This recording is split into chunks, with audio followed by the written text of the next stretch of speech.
Սահմանամերձ յուղական համայնքներում իրականացվող գործունեությունը հարկերից ազատելու մասին Հայաստանի Հանրապետության օրենքի նախագիծը եւ դրան հարակից հարկային օրենքների փոփոխությունները։ Նախքան ներկայացված նախագծերի բովանդակային կողմին անդրադառնալը կցանկանայի տեղեկացնել, որ Հայաստանի Հանրապետության վարչապետի հանձնարարությամբ եւ ֆինանսների նախարարի հրամանով նախարարությունում ձևավորված է աշխատանքային խումբ եւ աշխատանքային խմբի առջեւ խնդիր է դրված հարկային օրենսգրքի մշակմանը զուգահեռ, որը ներկայումս մենք իրականացնում ենք, նախաձեռնել նաև հնարավոր միջոցառումներ, որոնք տնտեսական զարգացման ներկա պայմաններում հնարավորություն կընձեռեն էականորեն բարելավել մեր երկրի գործարար միջավայրը, դրանով իսկ նպաստելով նաև մեր երկրում ներդրումների իրականացմանը։ Կցանկանայի տեղեկացնել, որ այս փաթեթը, որը ներկայացվում է ձեր քննարկմանը, դա աշխատանքային խմբի առաջին քայլն է, այս աշխատանքը լինելու է շարունակական եւ փաստորեն կարող ենք արձանագրել, որ այս նախագծերի ներկայացմամբ մենք ըստ էության նոր ֆինանսատնտեսական քաղաքականության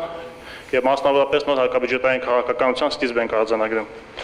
Այժմ բովանդակային կողմին նախագծերի։ Առաջին նախագծով առաջարկվում է Հայաստանի Հանրապետության սահմանամերձ յուղական համայնքներում իրականացվող գործունեությունը ազատել հարկերից։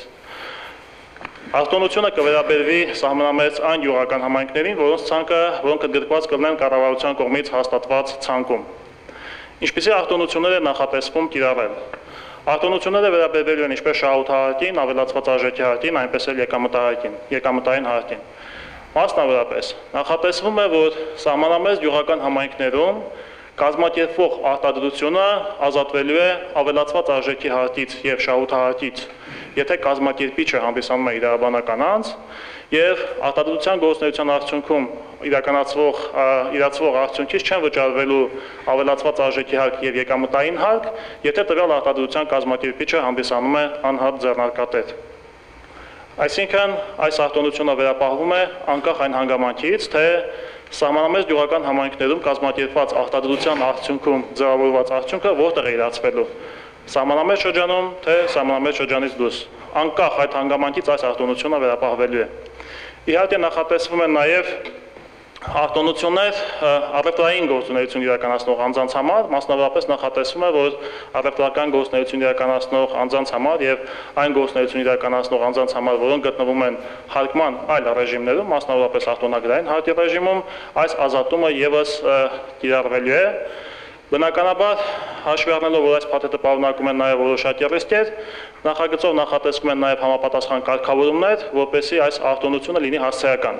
Այսինքն չհանգեցնի նրան, որպեսզի տնտեսավարող սուբյեկտները արհեստականորեն տեղափոխեն իրենց բիզնեսը սահմանամերձ շրջաններ եւ պարզապես հաշվառելու եղանակով խուսափեն հարկերից, այդ բոլոր հարցերի կարգավորումները այս նախագիծը տալիս է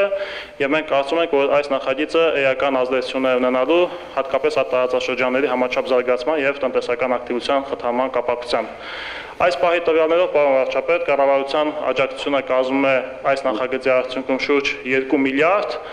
հաշվի չառնելով այն հանգամանքը, որ ապագայում կարող են գրանցվել այստեղ բիզնեսներ, որոնք ազատվելու են հարկերից, այդ հանգամանքը հաշվի չառած կառավարության աջակցությունը միայն այս նախագծի արդյունքում կազմում է շուրջ 2 միլիարդ։ Ես համոզված եմ, որ դա կնպաստի նաև